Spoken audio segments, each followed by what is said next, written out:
Today, some people in the media that question the official story of 9/11 are given little or no credit. Do you believe that the government had anything to do with the attack of 9/11? Do you believe in a conspiracy in terms of the attack of 9/11? No, but I do believe that it is the first time in history that fire has ever melted steel.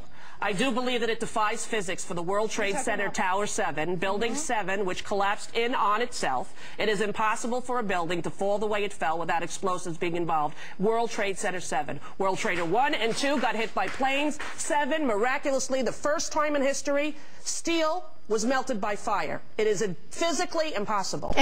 Plus, a Charlie Sheen shocker. Tonight, the actor's stunning statements on 9/11. Maybe the airplanes did not take down the Twin Towers, and maybe the government is covering it all up. Taking over 4 commercial airliners and hitting 75% of their targets, that feels like a conspiracy theory. While others completely whitewash the true events that happened on that day. That show has lost about 500,000 viewers, and some believe it's because of stuff like this.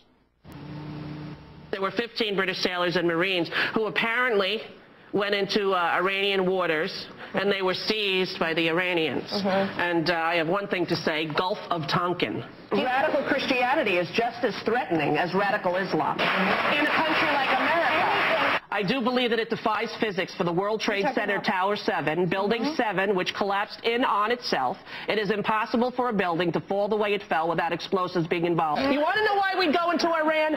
For the money. Which is worse, what O'Donnell said about our country and siding with Iranians. You ask my opinion. No, it's either my opinion is different. Which is worse? Ask my opinion is different. I think that what Rosie said substantively is unsupportable. You got 15 British over there being abused. Indefensible, but protected by free speech. But I mean, you don't see any hypocrisy by ABC dumping Maher, but not dumping O'Donnell. Several occurrences that shocked me was on a show that Bill Maher did that was supposed to be about the 9/11 truthers, but he never had any on his show. Very bad disease that's attacking us. After members of the audience kept yelling at him to tell them what happened to World Trade Building 7. The Democrats. He physically went after several people in the audience. Hey, do we have some fucking security in this building? Or do I have to come over and kick this guy's ass out of here? Could you get the fuck out of my building? Hey, ouch. Jesus.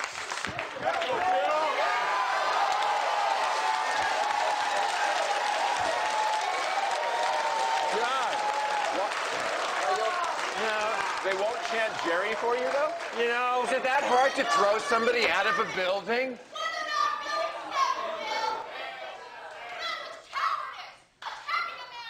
I'll kick your ass out of here, too. Get her the fuck out. What is going on here?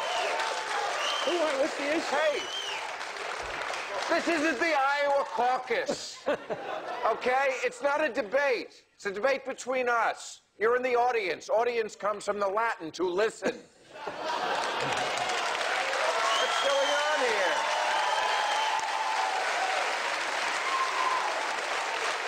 Bill, I was only allowed 2 guests, so things should be okay after that. No, it's great.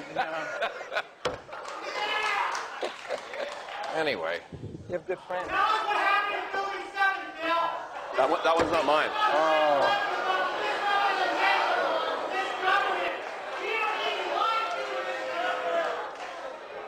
Yeah, this is the problem with live television. I guess it gets around that if you're on live, then the nutcase is, yeah, and you are a nutcase, Building 7.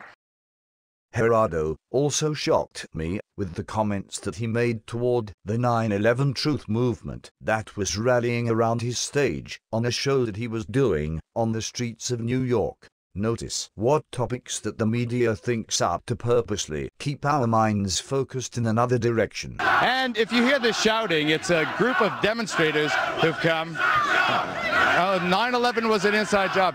Oh, get a life. Get a life. 9/11 was an inside job. There was also a canine dog who died in a hot car. Why is it so dangerous? How do cars get so hot? So, Dr. Ashton, here are the cookies. We literally cooked these cookies. The heat inside the car. Exactly. When we come back, we'll take you into the secret world of restroom gay sex. I think these demonstrators are all into restroom gay sex. Welcome back, everybody. We've been surrounded by an activist, radical, I don't know, communist group. I don't know who the hell they are. But let me go on to our planned program. First, he said he was going to step down after allegedly approaching an undercover cop for sex in an airport bathroom. Lori Dew checked into the men's room to find out. So, Lori, the odds are of this happening by chance pretty low. Extremely low. I think the sad part about all this is that Larry Craig had to go to a public place. If it's true, if he is gay, he had to go to a public place. And that's the shame of homosexuality in this country right today. At least the shame that the Republican Party puts on it. Joining us now, bring in our resident psychologist, Dr. Visoria Zadra. Come on here.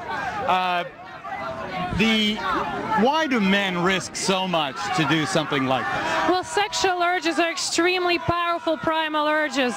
And what happens, this kind of anonymous sex causes extreme adrenaline rush, which is a very high experience. And so this is more powerful than anything else, more important than anything else at that particular moment. Okay. As this group of misfits behind me continue their chanting, oh, I wish I could go through them.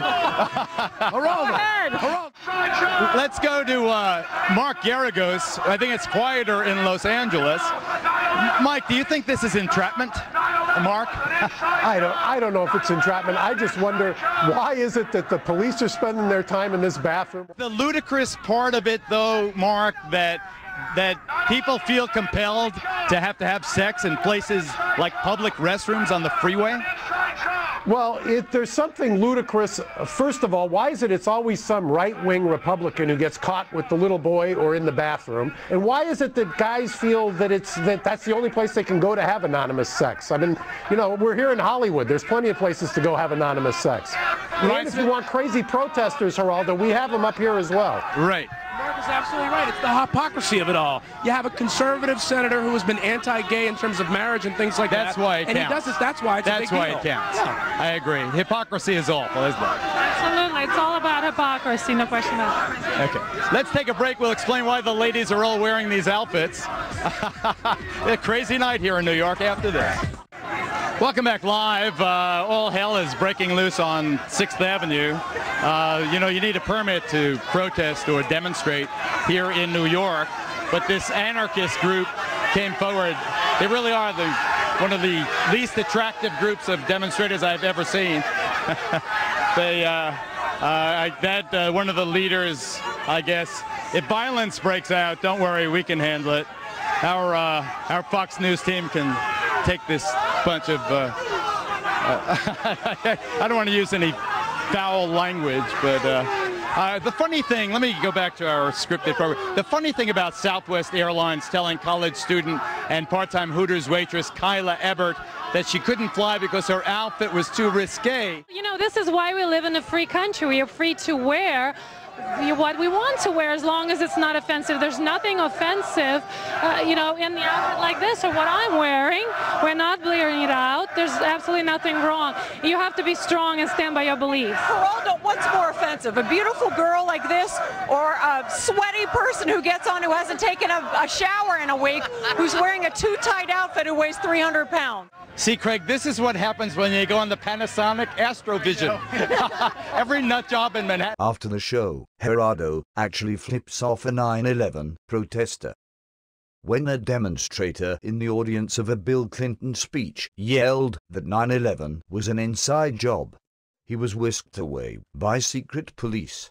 An MSNBC station covered the story and implies that anyone who don't believe the official story of 9/11 should be put in a secret prison in Eastern Europe. The man led away in handcuffs and hopefully taken one of those secret prisons in Eastern Europe, never to be heard from. Oh, I hope that happens. Okay. We can only hope.